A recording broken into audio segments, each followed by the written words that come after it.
Alright, on today's episode of Python Papi, we're back inside our Tensorflow course, and we're still going over our building visual transformers from scratch module.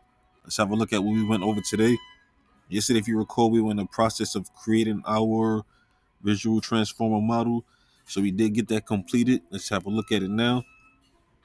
This is the entire model right here that we have complete. Let me stop moving the mouse so crazy so you can see here.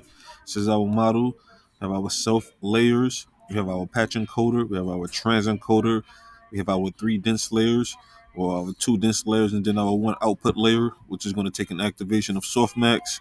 Then we have our call method, which is going to take the input. Input is going to be the self dot patch encoder. Then we're going to loop through that. You can see here we have a 4 ion range of the self layers. We're going to loop through all of our layers. And then we're going to put those layers through our trans encoder. And we're going to flatten everything out. And then we're going to go through our dense layers again, as you can see here.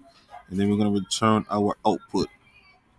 So we're going to do that. And then we're actually going to get our visual transformer. As you can see here, these are numbers or just the values of the parameters we entered up here.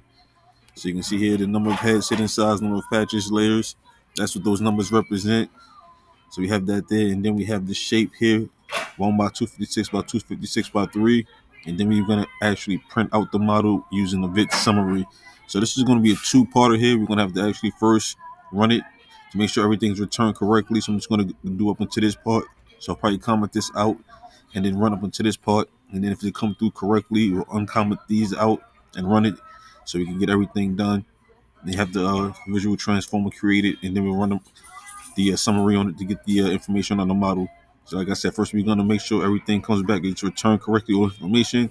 We're going to put that information inside of our visual transformer, and then we're going to print out our visual transformer model using the vid summary. So we'll be doing that over tonight, both those steps, and then I should have some information for you tomorrow regarding our model. But of course, I will keep you posted every step of the way. For now, it's the Python Papi. You guys stay Gucci.